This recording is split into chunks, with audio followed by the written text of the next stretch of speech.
So I'm going to be doing something a bit different today and using an article, well, a feminist article, if you want to actually call it an article, um, about what Funimation did that was really stupid,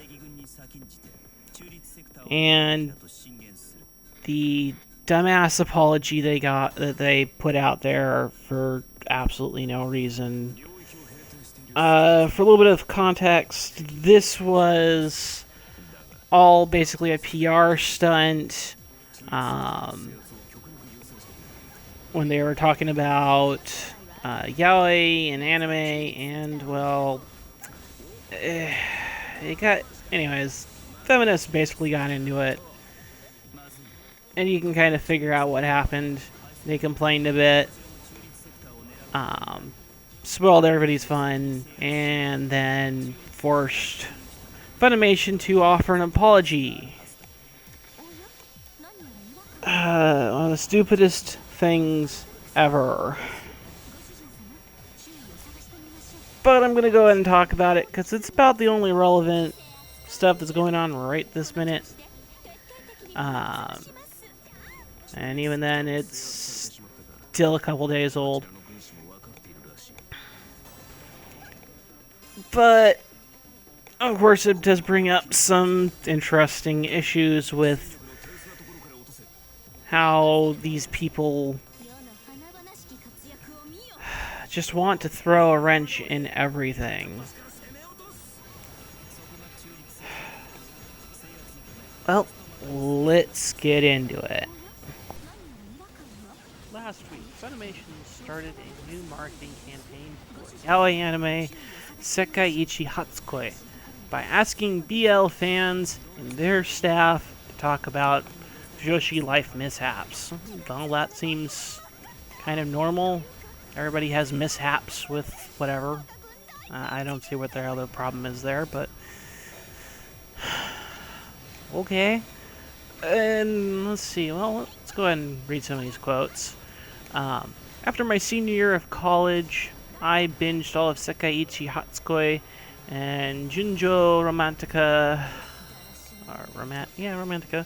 In 3 days, I lived on fruit cups, popcorn, and drove to Taco Bell and was literally walking distance away. Hashtag Fujoshi trash. Okay, I really don't see anything that's a problem here.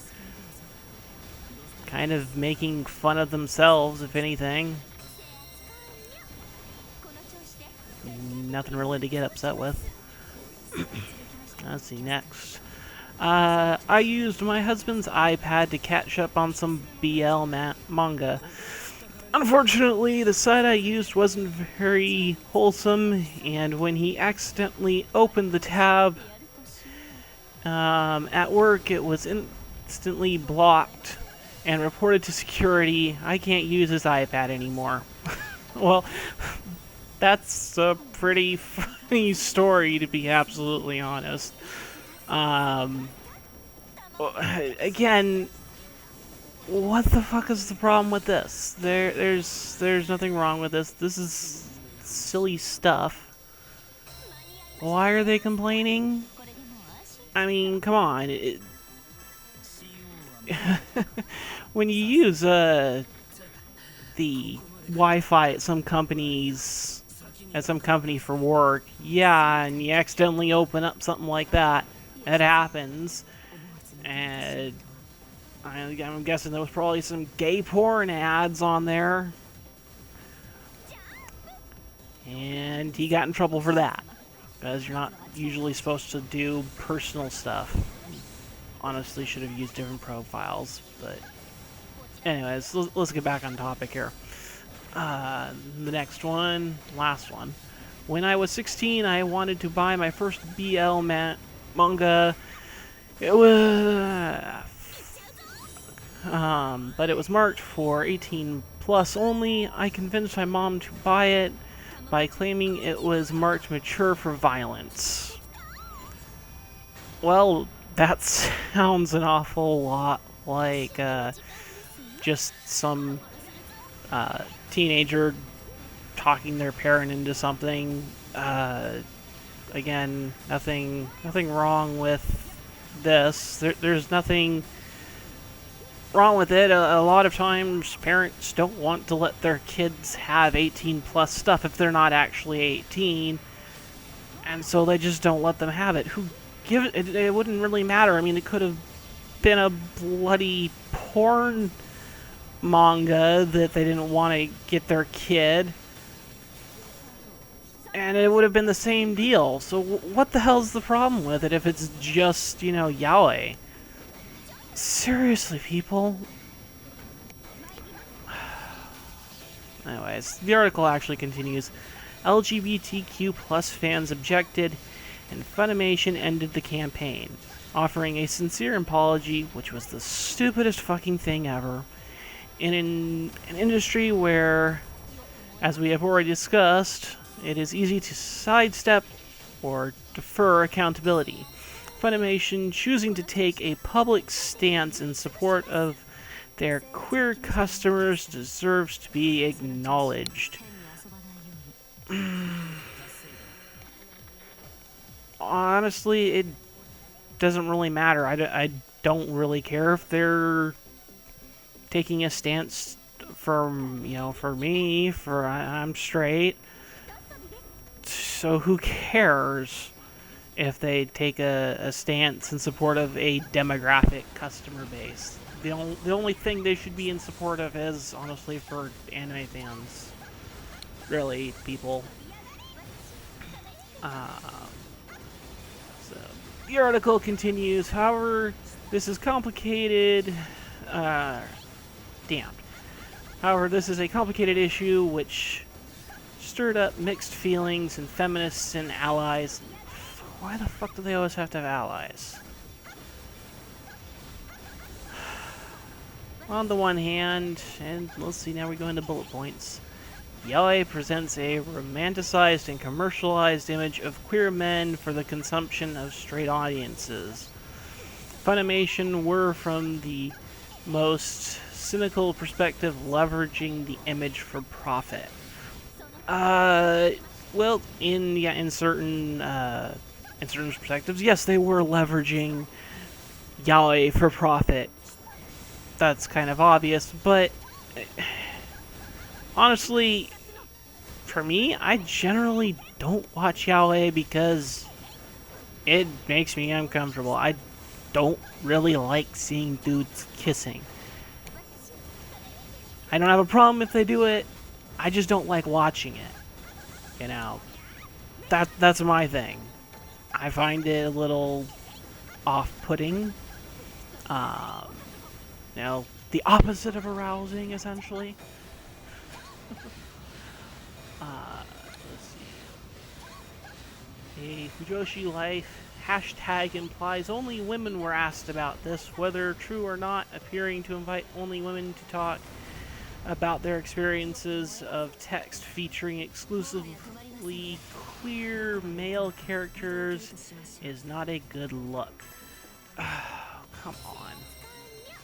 The whole point is that Fujoshis, this is like the stereotype that's out there, that it's Fujoshis that like this stuff, and it's very much for women. In fact, most yaoi is generally made for female audiences, opposite what it actually said for the previous bullet point they had. And this is just, oh god, Jesus, people just can't get any dumber. At least, you know what, that's going to come back and bite me in the ass of betting. Ultimately, LGBTQ plus fans were upset when marginalized people are hurt by your actions. You stop immediately and commit to do better, even if you don't necessarily understand or agree straight away. So, wait, hold on. They're saying that when these people say to do something, you have to do it because their feelings are hurt. Oh god, these people are assholes. And then to say to do something even if you don't understand or agree. You have to do something right away if you don't understand or agree. That's just stupid. That is like the stupidest thing you could ask of people.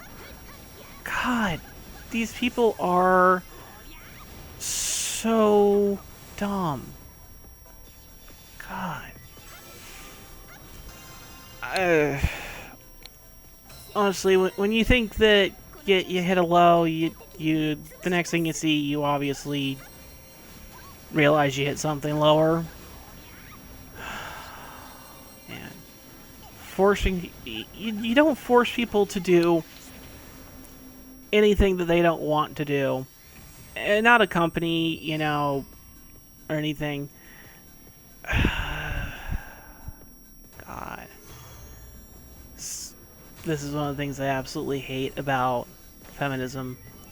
They force people to do what they want instead of allowing the companies and artists to actually do what they want to do instead.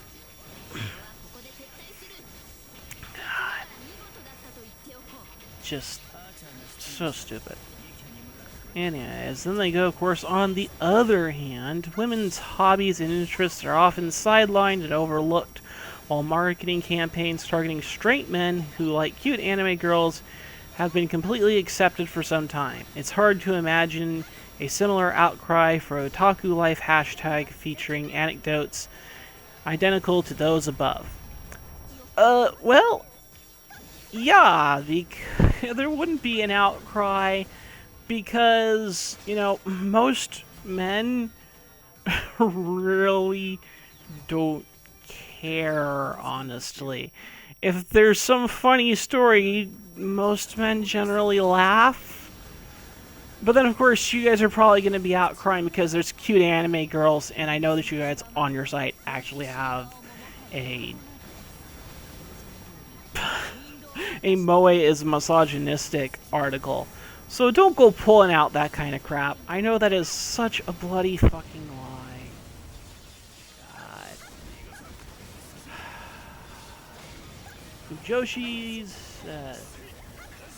Fujoshi make up a large and increasing segment of the market, paying big money for anime and related merchandise. It would be odd for a commercial company not to try to cater them in some way.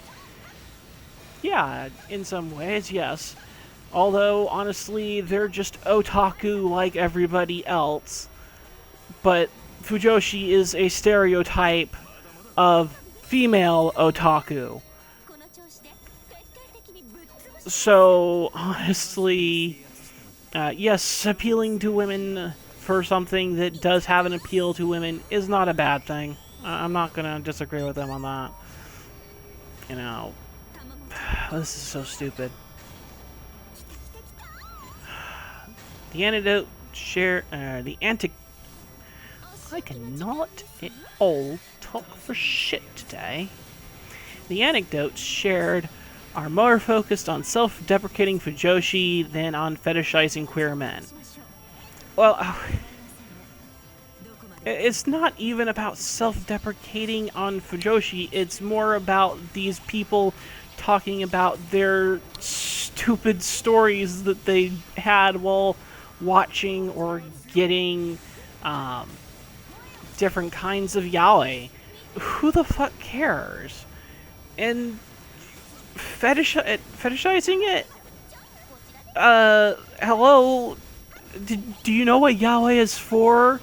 Yaoi is really there for young women to get their, to get themselves some satisfaction. It's not there for queer people. Seriously, for queer, gay people, whatever the fuck you want to call them. God, they keep changing it every 2 seconds, so I have no clue what I should call them. Queer men read yaoi too, even queer Japanese men.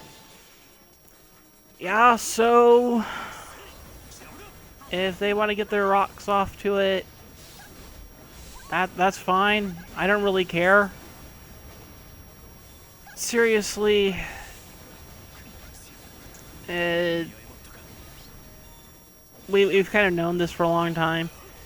Yeah, a lot of times things that are made for women seem to be very, very interesting to gay men as well. That's kind of where the fruity homosexual guy comes from that you see in like every single sitcom. I really don't know what the fuck your problem is. Anyways, the article goes on with Funimation was undoubtedly in the right to take action, or to take the action they took and stand publicly on the side of their LGBTQ plus customers. However, BL fans are a huge part of anime fandom. Most women and many queers themselves can queers themselves. What the hell? How can companies like Funimation represent these voices in a way that is sensitive to queer people who find yaoi demeaning? How could they have run a campaign for yaoi anime as problematic as Sekai Ichi Hatsukoi in a way that would have been, or that would have received, or yeah, would have been received more positively? God. I absolutely hate reading off a computer screen. This is why I buy my manga. It's much easier to read it that way. Or physically. Buy it all physically. It's so much easier. But, oh god. Sekai Ichi Hatsukoi. Let's see, where the hell is it? I honestly haven't seen it. To be honest. So... man. I really don't understand what a lot of these people have a problem with this one. Honestly, calling anything problematic is probably just stupid to begin with. I don't even know what exactly their problem is specifically with this one. As far as I know, anything that really focuses on very gay characters tends to be, you know, very, very gay in the way they depict it. From what snapshots I saw of Yuri on Ice, it was pretty damn gay. And most yaoi tend to be pretty darn gay too. So, I don't know what the hell their problem really was with that. All in all, this is kind of a stupid little article, basically relating the whole thing, and then putting out their bullet points as to what was good and what was bad. Honestly, this was all really just dumb shit. And I can't understand why the hell they always have to hate on people's creations when they can just go off and find something else to actually enjoy. Or to be or even just to be yelling at people who are just talking about their own experiences buying or watching a certain kind of anime and manga. It's literally the definition of the stupidest thing ever.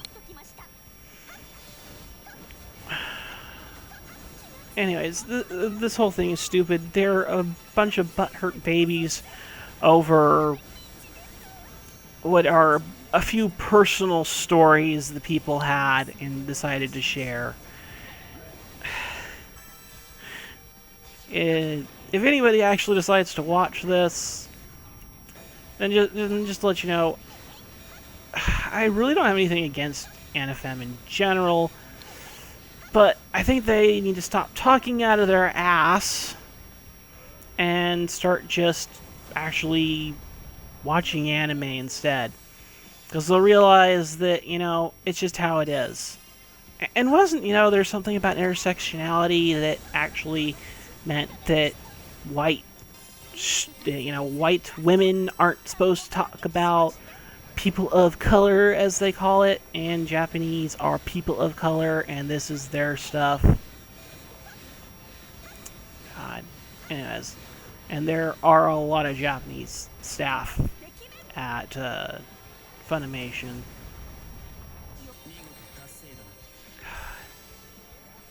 These people are just such idiots. Well, anyways, yeah. Time to put my longest rant yet to bed. Anyways, thank you for watching, and peace out.